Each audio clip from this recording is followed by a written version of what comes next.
This live stream will be a brief one. I just want to outline some technical details for my upcoming Plato course. So let's wait and see until a few people come in.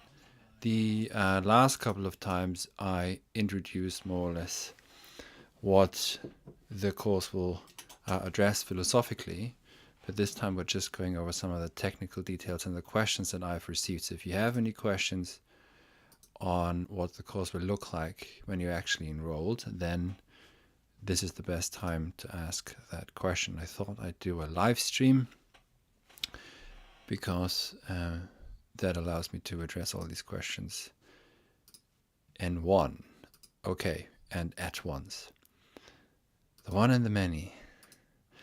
All right, so one question that for some reason some people ask again and again is, will this be for YouTube? This is not a YouTube course. This is behind a paywall on Teachable. So if you want to get access to this course, then the link to enroll is in the description of this video and here. This takes you to this website.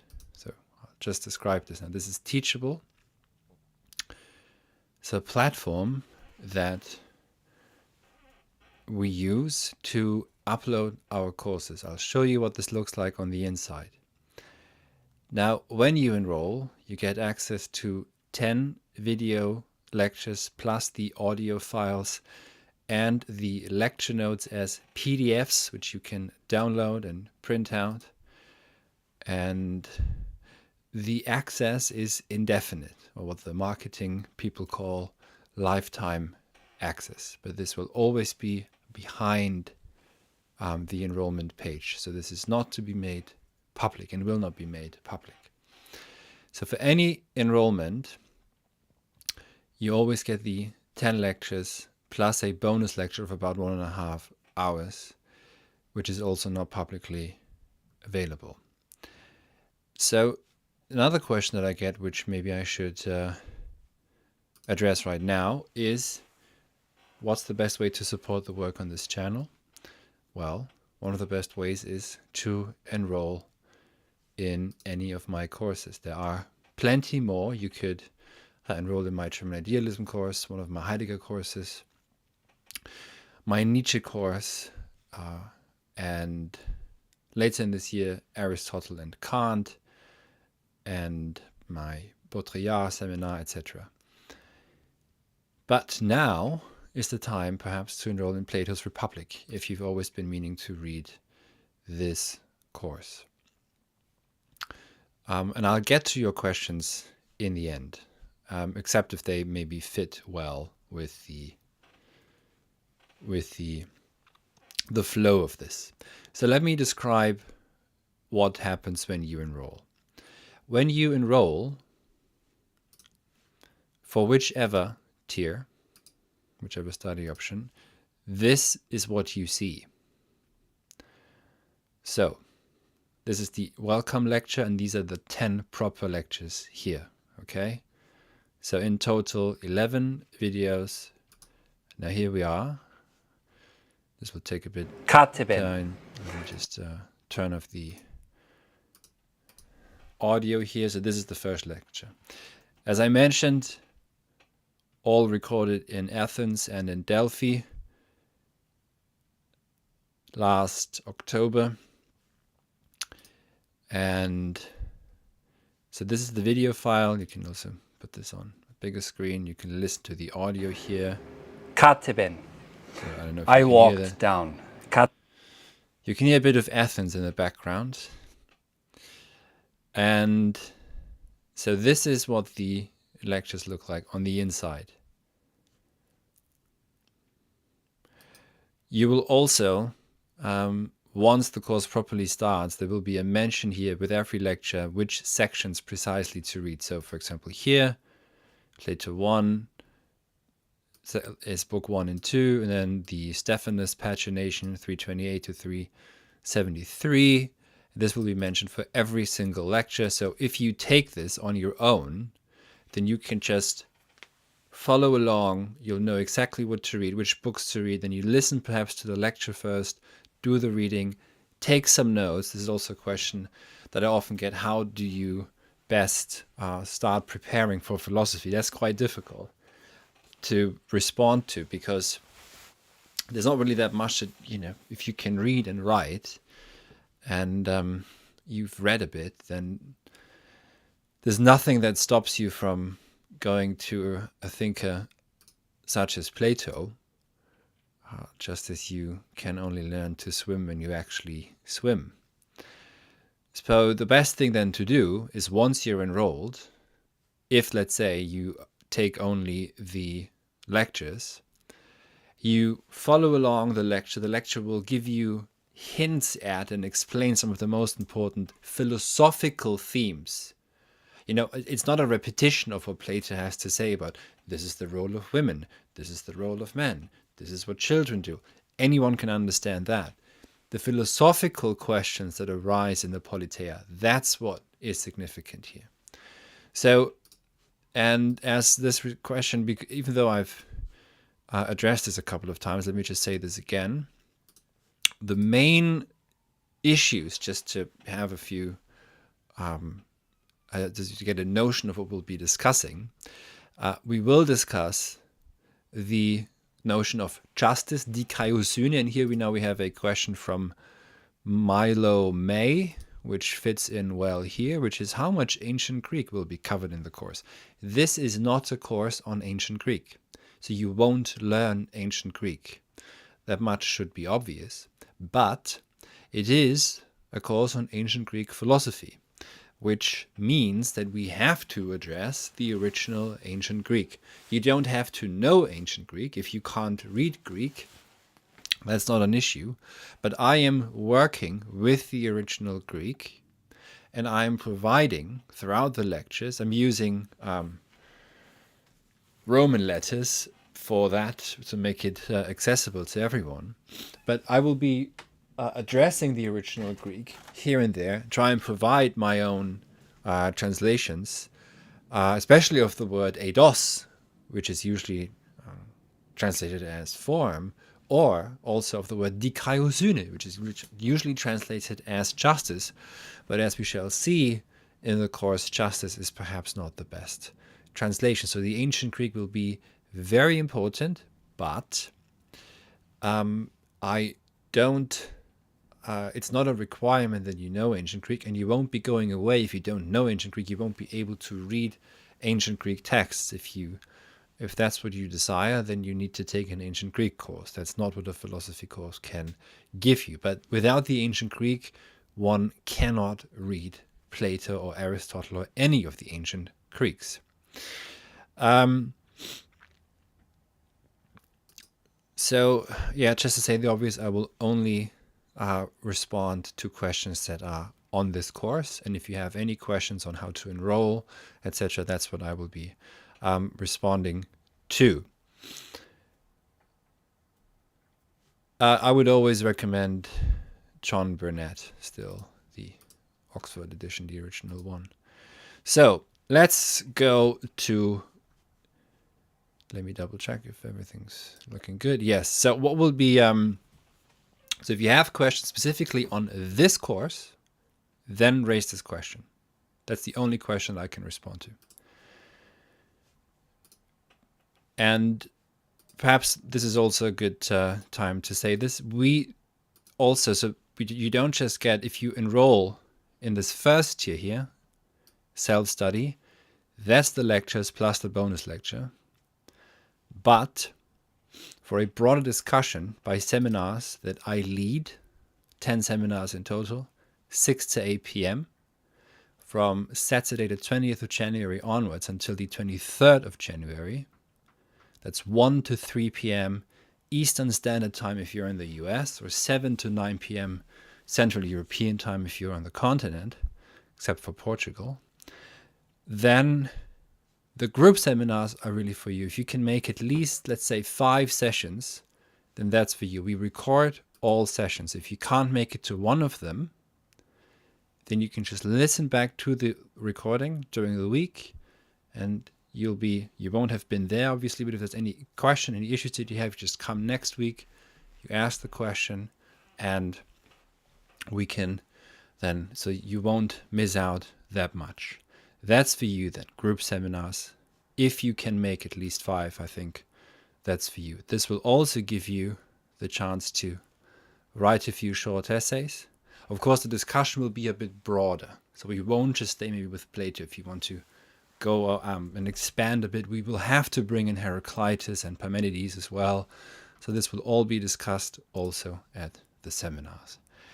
If you then do join the seminars, which you can do here, so this is what it looks like. You click on this link, then you click on Enroll Now, and that takes you to the enrollment page.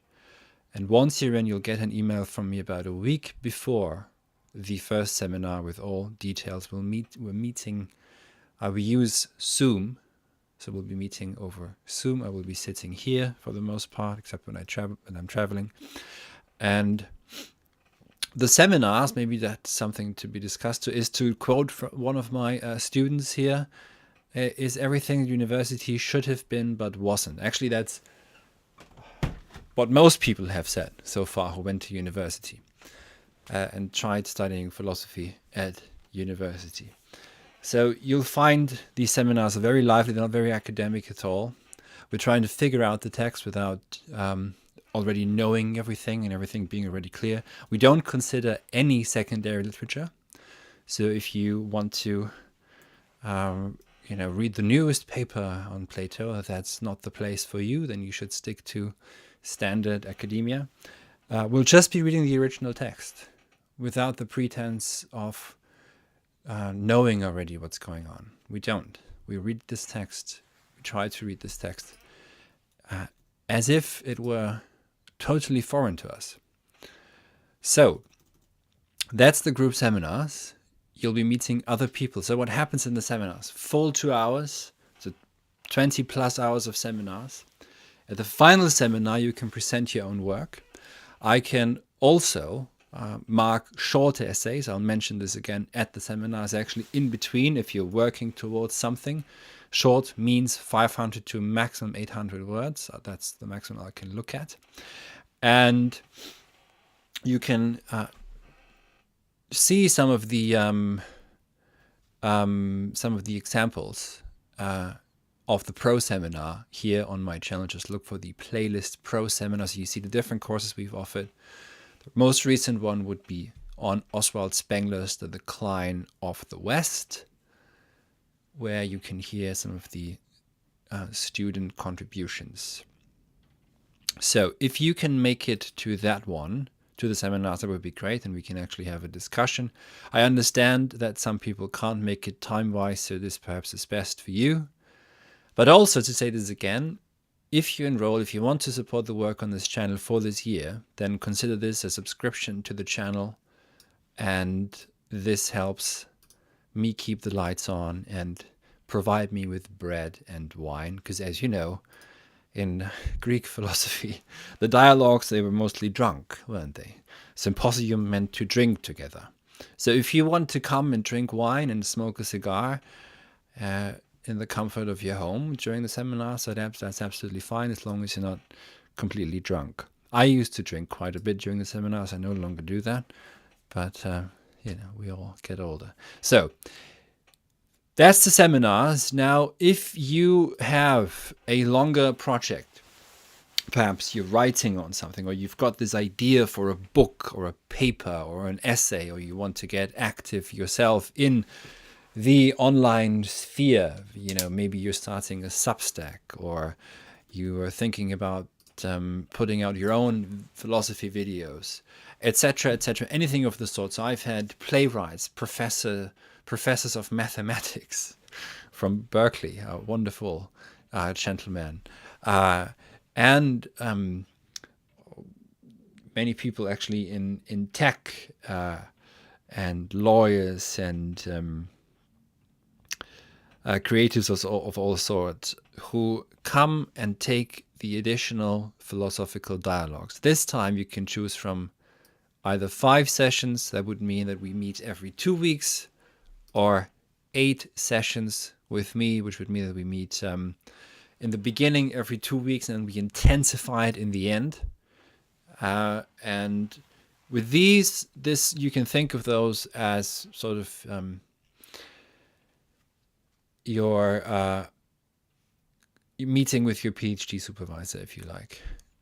So this might help you if you're planning on perhaps either you're working on something on Plato or Platonism that you think you might benefit from if we had more of an intense discussion again, if I looked over your writings.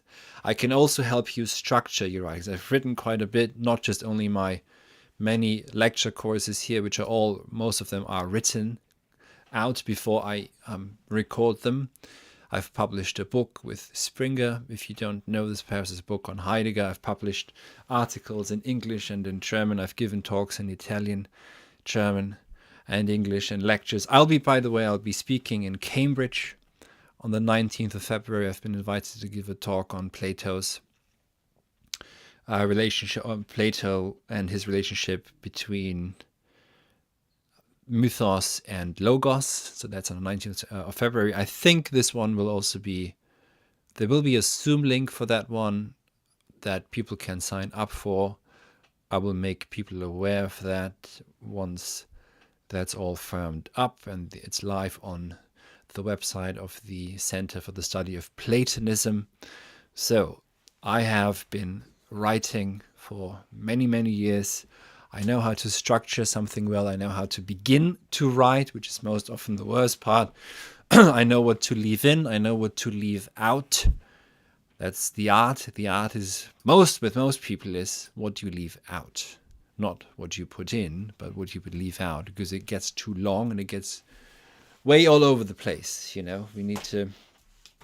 It's actually an art form to be very brief. Heidegger was not very brief, was he? Carl Schmitt, on the other hand, he was very succinct. So, if you want to get, and this you don't have to have a writing project per se, but you might benefit from additional dialogue sessions, tutorials.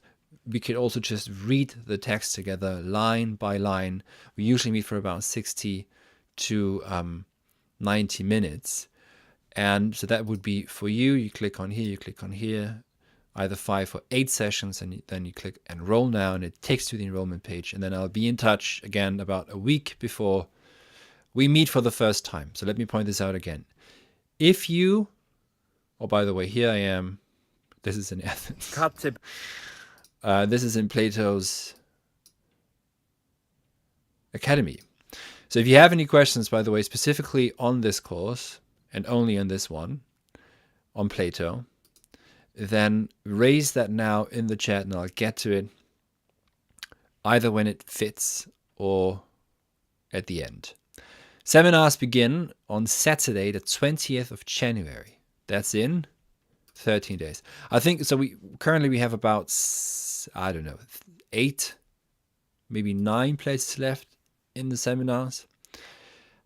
Any issues, if there are any technical issues with payment, you can this is my email address, just email me.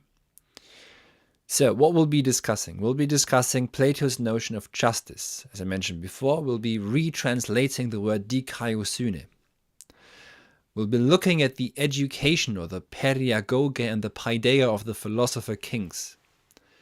Plato's theory of the soul, the theory of the so-called forms, the 3 castes of the city, of the polis, of the Callipolis, the beautiful city.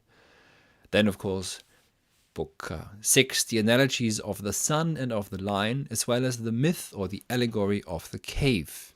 But also, we'll be looking at Plato, the historian. Plato, who considers the anacyclosis of the forms of government, and why he sees democracy, for example, as a sign of degeneracy. We'll then be looking at the significance of beauty, the idea of the good, mimesis, and the banning of the artists, and the vision of this very strange, uncanny myth in book 10, which seemingly just comes out of nowhere at the very end, on the traveling of the soul when the soul dies. Not when the soul dies, sorry, but when the person dies. So all seminar dates are listed here. You find everything here. This is a screenshot from one of the lectures when I filmed at night. So I put in a lot of effort into planning this, so I had to find the apartment that had the right view, that also on top of it was not absurdly expensive. It had to be quiet enough to be able to record. It's not very easy to record outside, especially if you're not a professional. I had to get the lighting right. I had to make sure there's not enough wind. Well, I can't make sure of that, but when there was too much wind, I couldn't really film, so I had to film at night very often. I spent very long days in Athens, sometimes up for about 14 to 16 hours for 5 days to record 2 lecture courses, actually. This one, Plato, and another one on Aristotle's Nicomachean Ethics, which I will teach beginning sometime in late August. This one is first, then I'll teach Kant, and then Aristotle later in the year. Also, because this question is, when are you teaching? There's another question that people often ask. When are you teaching this course again? The honest answer is I don't know. So this is now our 5th year. I've been doing this since 2020, so we're going into our 5th year. And during this time, I've only been able to teach 2 of my courses twice, time-wise, because I do want to bring other people in. I don't want to have too much of a bloated administration, to keep everything lean and such. I cannot teach it, and also these courses are very long.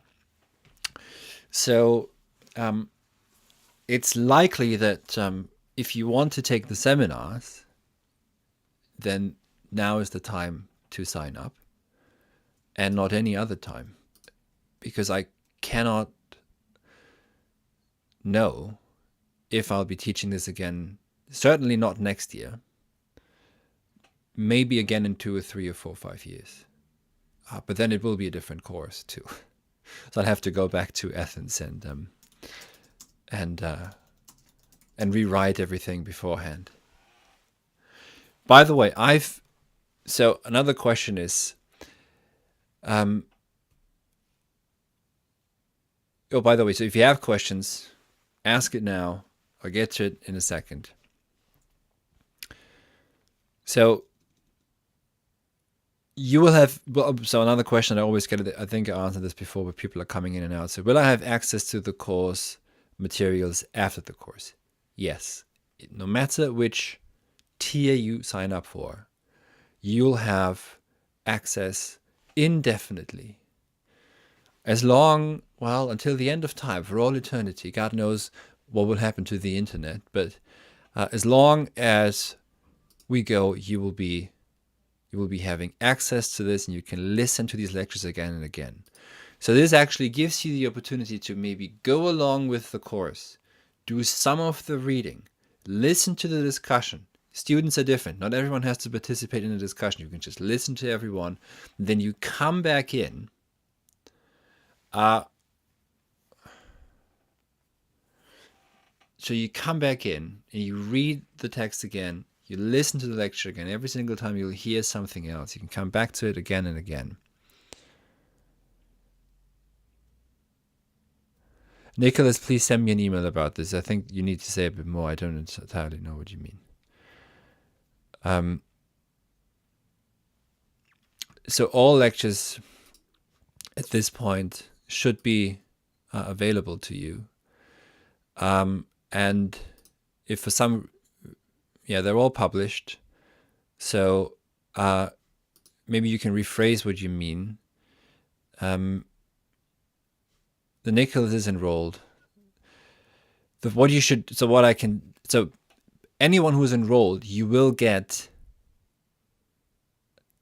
an email a week beforehand. The way you should prepare for the first lecture is to listen to, let me show you this, 1 second.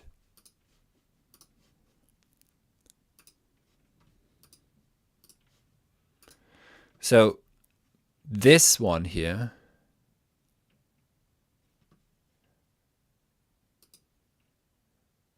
that's the first lecture, proper. Yeah?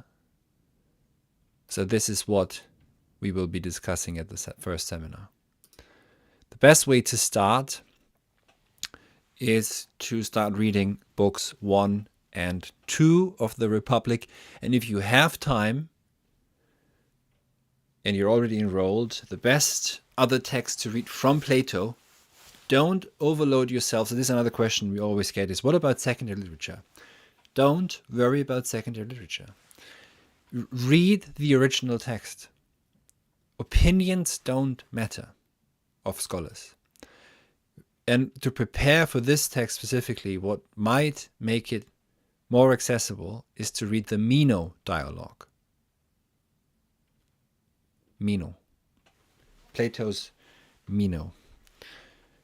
If you have time. If not, you just start with book 1 and you go along with the text. Books 1 and 2 are the suggested reading. And this one here, Plato 1, is the lecture for the first seminar discussion.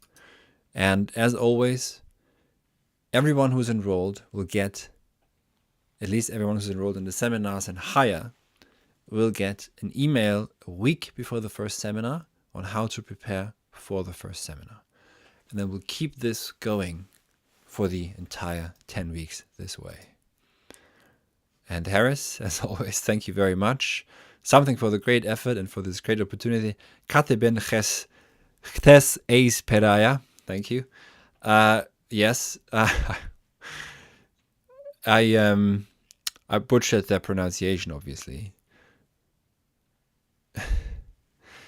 But maybe what you're referring to is this year.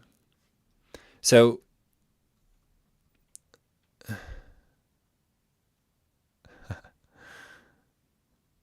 I recorded an introductory lecture at the very end of the entire journey, at close enough at least to the Piraeus, what's now the Piraeus, the harbor of Athens. So I walked down to the harbor of Athens, which is, of course, exactly how the Politeia begins, with this walking down. And as we now have seen this beautiful Greek word here, kateben, I think they would rather say like kateven or so, but you can grab me, Harris, at the course. Okay, Nicholas, I'm glad I answered your question. Okay, good. So why is the first word of the Republic kateben? I walk down. The first word is kateben because here Plato shows us that he isn't just an idealist, so-called, as we have come to call this. But we cannot just indwell in the realm of so-called eternal forms, and we'll also get to why that even is a product of the imagination or of fancy.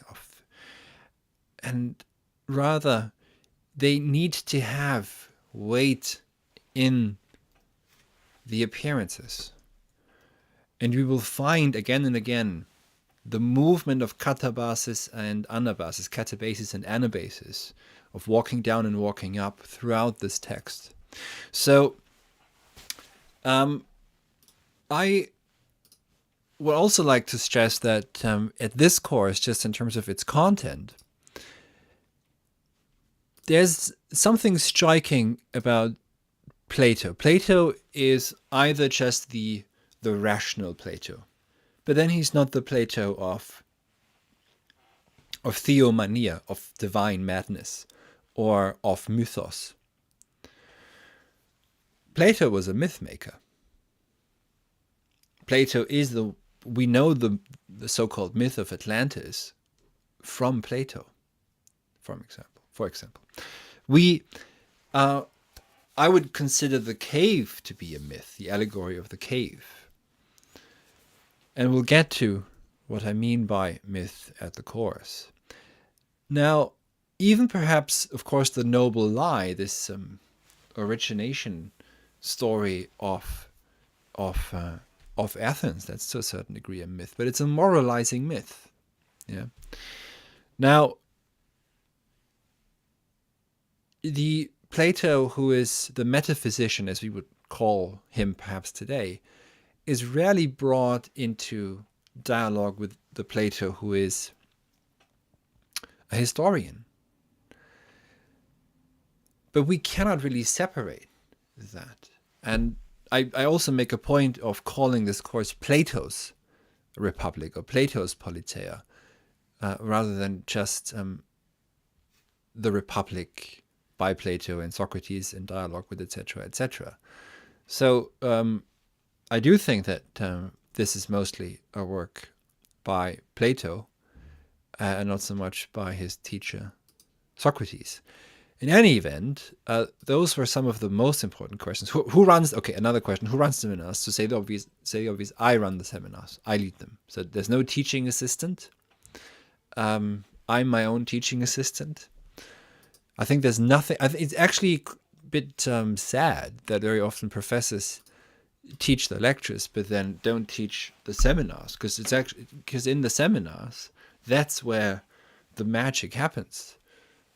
You know, you can go in and you can present your lecture, and you can do this for 10 years, and you basically always say the same thing.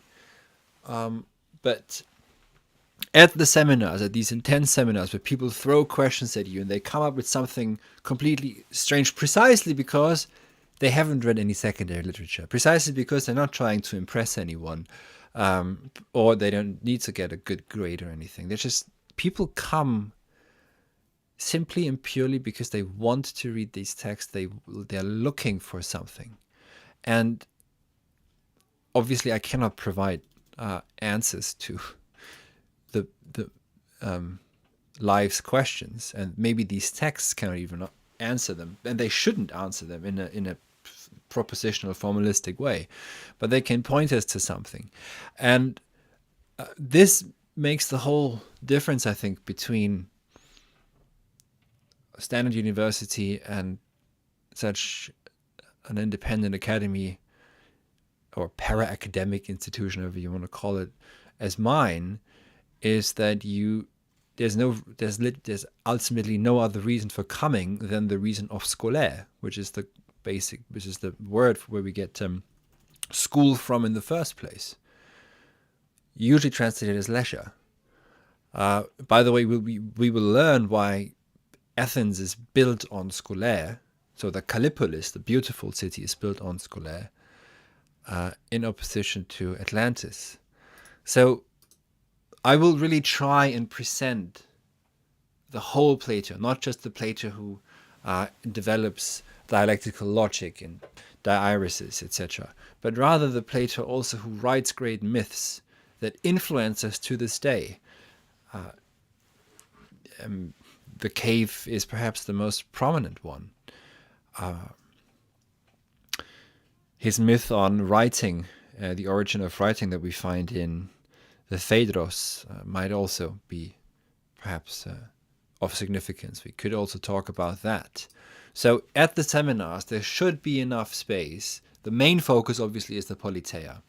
But if you've read other dialogues by Plato and you want to go over into other, in a different direction, perhaps you have a question on something, or something strikes you from your reading from the Gorgias, say, or the nomoi, the laws, because the laws are an extension, as it were, of the Politeia, then we can definitely go there. So let me see if I think I've answered almost everything that's important. Yeah, I don't want to turn you into scholars or academics, which is why the more naively you, naive in a good sense, if you come to this in a naive manner, Naive meaning, or maybe native is a better word. Fresh, without much baggage. You'll be much more open to what will occur. I'm not a dogmatic Platonist by any stretch of the imagination, not a dogmatic anything. So I won't try to hammer anything into you. But I will try to make sure to make you see that the story is much more difficult than the simplistic two-world assumption in Plato, where you have the world of eternal forms up here and the ephemeral world down here. So, let me know if you have any more questions. If not, then I'll just say this again. Seminars begin on the 20th of January. That's a Saturday. We will be meeting always from 6 to 8 p.m. UK time, 1 to 3 p.m. Eastern Standard Time. All seminar dates are listed on this website that I'm showing you right now, the link to which is this one. Okay?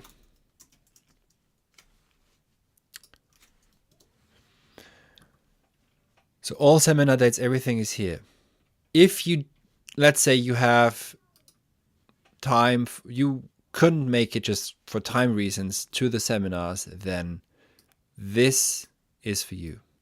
This also supports the work on this channel.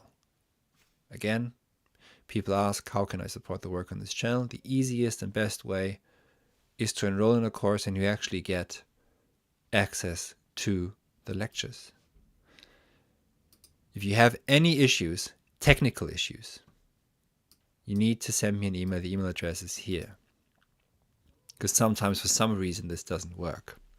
Technology is not perfect, and hence we'll never have a perfect surveillance state, you see.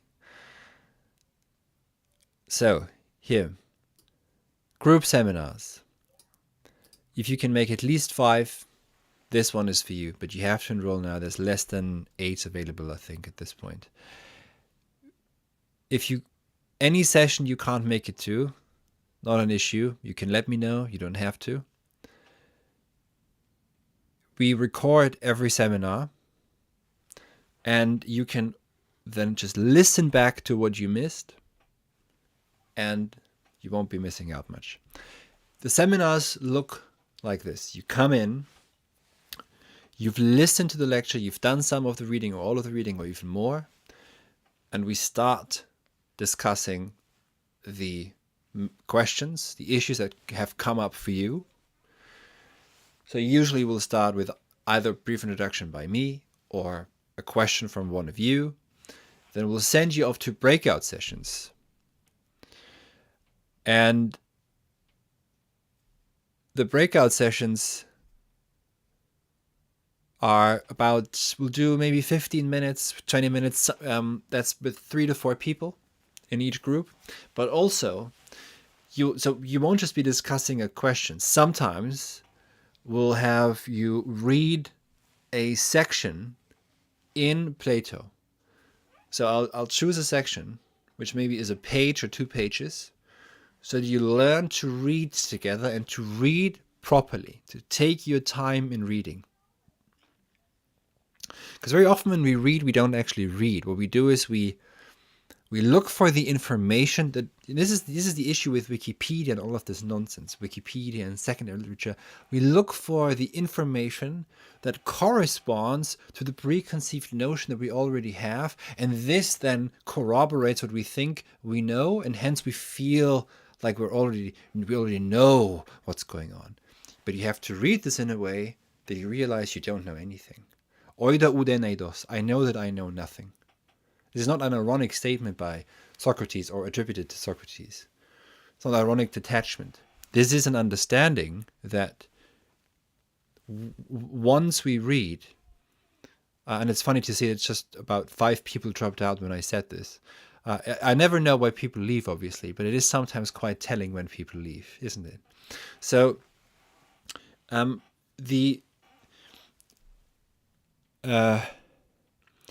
So the reading exercise will be for you to read in a group, which we also don't do very often, to read together and then look at every single sentence and make sure you can follow along with every claim that's being made, and that you question your own preconceived notions. So there will be reading exercises, writing practices, etc. All of this, but only at the seminars. We cannot offer this for anyone who does the self-study. But you can rest assured that you have become a patron of the arts.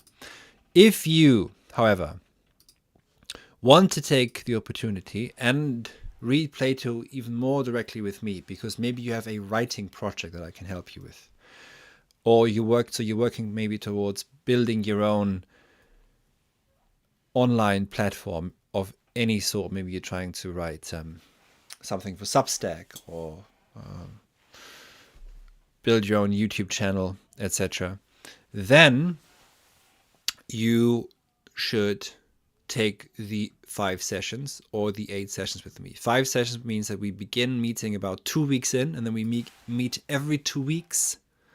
You can write a really long piece. Sometimes I've had students who've sent me half a PhD thesis, 40,000 words.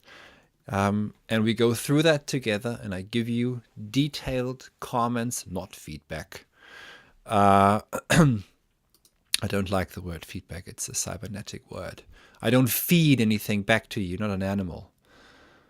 I give you a commentare, to think with. Or if you would like to spend a bit more time with me, there's about 1 or so available of each of those. Then take the 8 sessions. We'll do maybe 2 in the beginning, then 1 every 2 weeks, and another 2 in the end. And of course, all of this does help me keep the lights on. But you have to enroll now. It's absolutely vital that you do so today. So please follow the link to enroll in the chat. Yeah. Okay. You cannot always enroll in the course. You can enroll in the course now, and then the enrollment will close.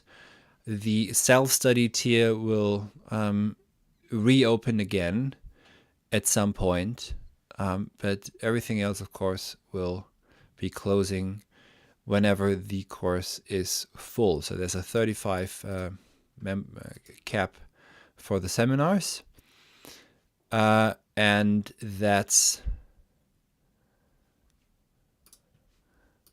it. When it closes, it closes.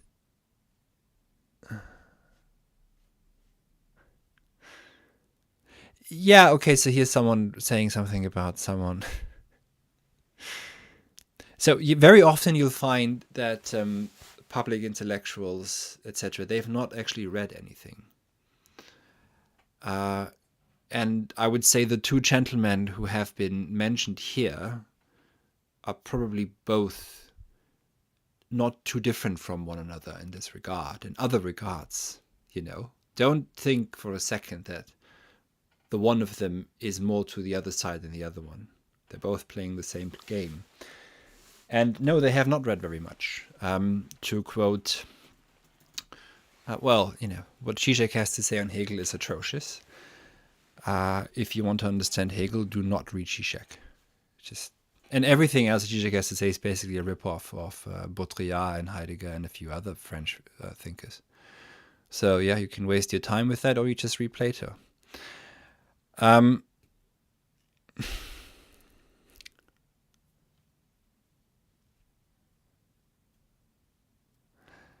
Yeah, here's a very good question.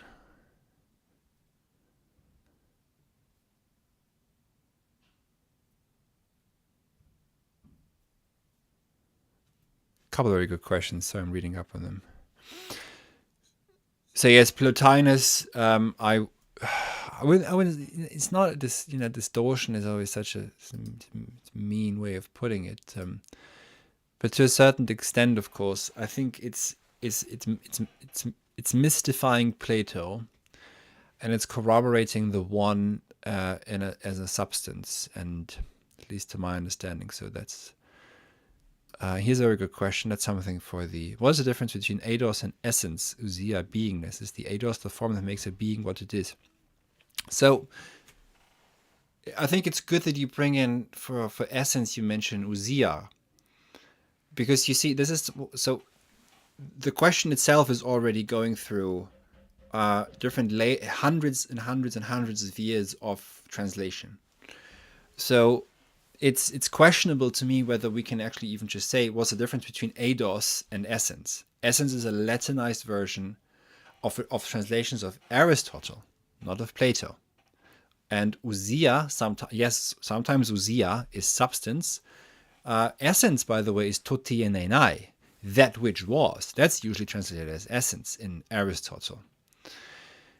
So we would have to come in a bit earlier. Ousia usually in Plato is translated as being or presence. If you follow Heidegger, for example, and the eidos is, and so what's underdeveloped in Plato, and we'll get to this, is language, and this will only really bubble to the surface with Humboldt and Hegel, and of course especially then with Heidegger.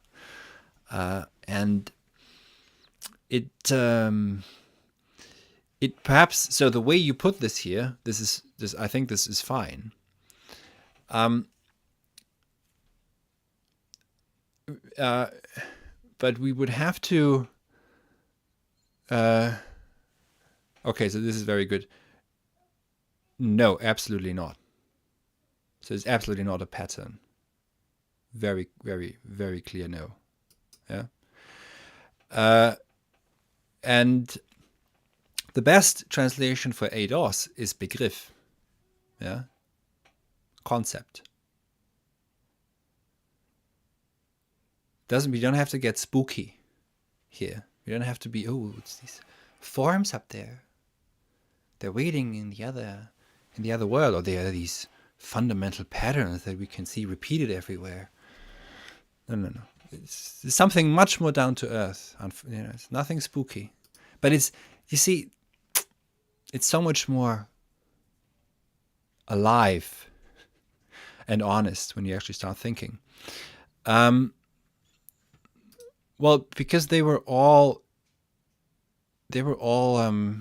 just bad Nietzscheans. Well, they were all suffering from a 19th century. So Platonism, they were all trying to overturn 19th century Platonism. That's putting it very, too simply. And Platonism is definitely to be distinguished from Plato. Plato is not a Platonist.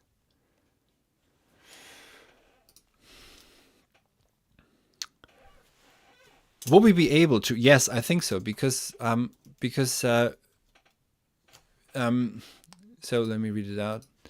Will we be able to critically review current interpretive approaches such as modal Platonism after the course? So I would go as far as saying that with Plato, and I mentioned this before, that Plato in some sense foresees the Universalienstreit, the universals controversy. The issue that I have with even just the Universalienstreit, and I think this is also probably the reason why Heidegger doesn't really consider it that much, is that it's a reification. You see? And what's necessary in thinking, as thinking things, philosophy is not, there it is, boom, here's the book, read it, it's all said and done. This is why it's a dialogue too. It comes into a mode of thinking. And in thinking, also in Aristotle, when you read Aristotle closely to the Greek and the metaphysics, you realize that now thinking has to we have to bring in a ground, hypokeimenon, that which underlies, or else we're just like a Baron of Münchhausen. We have to pull ourselves out. Yeah. Now the good questions are coming in. So this is good. I lost my train of thought here now. Anyways, here. Well, this I won't answer here, but is the concept in the being, or is it mind dependent as much as I dislike the term? Well, why do you dislike the term? Why would anything be not mind dependent. What is there except for nous? But no, Plato does speak of so the reification. You see, once in language we reify, we make the universals things, then we're lost. We've already lost. We've lost the plot. So here, I won't answer this question by Marcel, the mind dependence, etc., because this is something we'll be discussing at the seminars. And but I can tell you that Plato already mentions in the Sophist the gigantomachia perithesousias, the gigantic battle for being between what we've come to call realism and idealism. And as you know, this is the issue of Kant. This is the issue of almost absolutely everyone. And Plato is very much aware of it. And of course, we have to go over and beyond Plato in some regard. But yeah, well, okay, but look, so this is a good question. We'll discuss the necessary eternity of the soul at the final seminar when we discuss the myth of the vision of Er, Er. I think there's a reason. So in Plato, you've got the notion of the mythos eikos, the likely, let's say, the probable myth.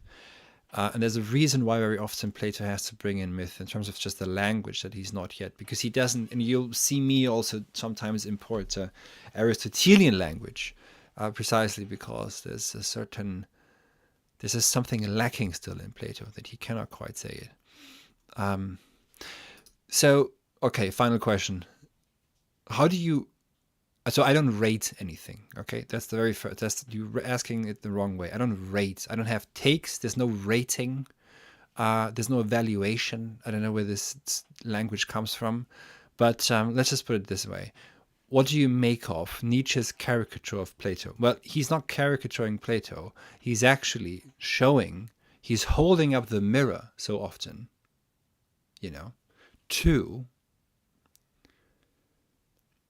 to his readers, to his colleagues, his Altphilologen-Kollegen, his colleagues in the old philology departments. That's who he's talking to. That's who he's talking to in Twilight of the Idols when he mentions the fairy tale of the ideal world, and the real world and how its disappearance, etc. So he's holding up a mirror to the people of his time. That's what Nietzsche always does, because he understands that we are at a crossroad, that if you do not transvalue our values, and that's the limitation of Nietzsche's thought, is that he thinks in terms of values, then we're basically screwed.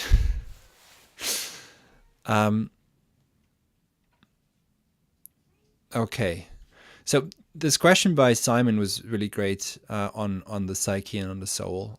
So we will discuss also eternity and Plato's relationship to time, etc. This must be in there. But you will see that we will really be pushing for a Plato who is not a Platonist and has to use sometimes certain language where the language of logos is not yet perhaps fully there. Let's not forget, Plato is more or less one of, if not the first philosopher in a sense.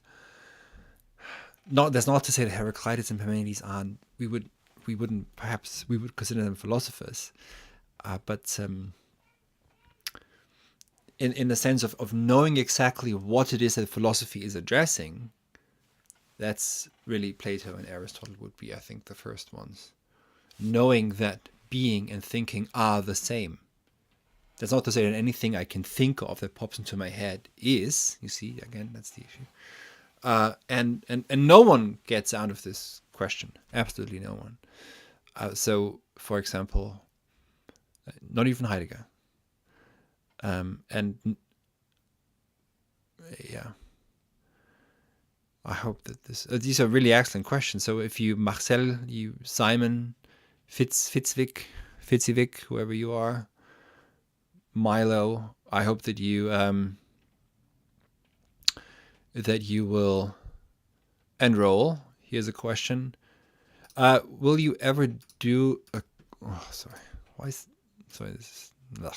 What, will you ever do a course... I couldn't read your question. Will you ever do a course on Heidegger and ancient Greek philosophy? No, that's not very likely. I have courses on Heidegger. One of them is on being and time. Another one on being and death, which is the entirety of Heidegger's philosophy. And another one on Heidegger on technocracy. And as it goes with Heidegger, you have to consider the Greek.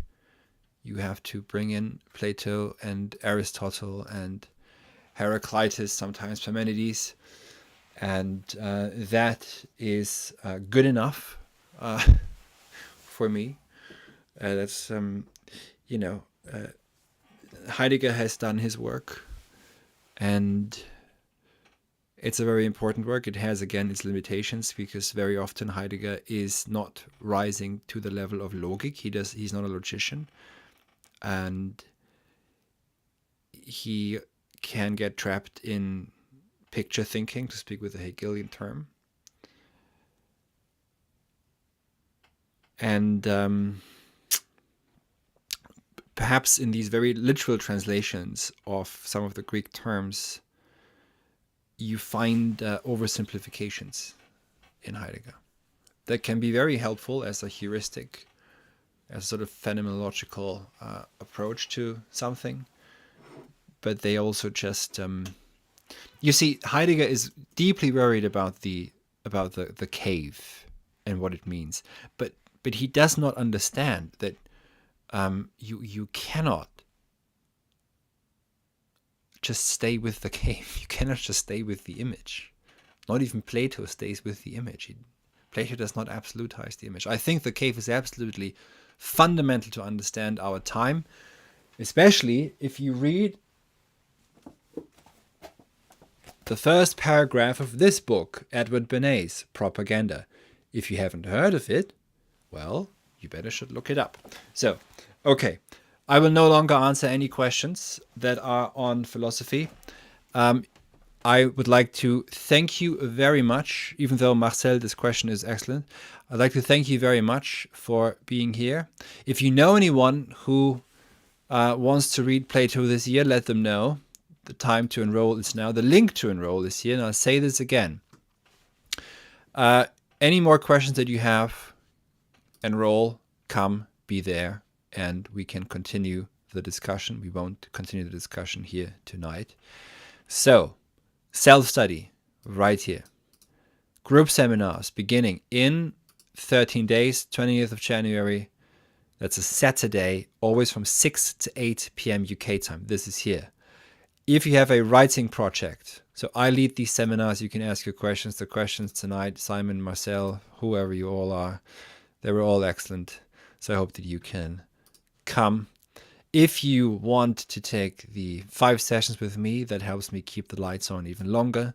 So then if you have a writing project, etc., maybe you're working towards a PhD, you just need more time to discuss this all with someone, or you're working towards putting out your own writings on the internet, etc., in this emerging metaversity. Or, of course, there's also the payment plan for the group seminars. So that's just 3 payments for the group seminar. So this is it. The time to enroll, my friends, is right now and not any other time. The link to enroll is this one.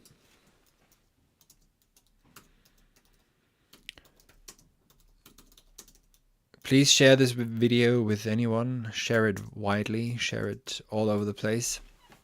Share the link to the course. If you absolutely cannot make it to the course for any reason, consider supporting my work here on PayPal or Patreon. The links are somewhere on the description page of my YouTube channel. That would be much appreciated. So Marcel, Simon, Milo, who else? Fizivik. Payman, Claudia, perhaps Claudia. I hope to see you all, and everyone else who was listening and didn't ask a question. Nicholas and Harris, of course, I look forward to seeing you. I know that you have enrolled. Ivan, I hope that you can make it as well. So again, see you in 2 weeks. Thank you very much.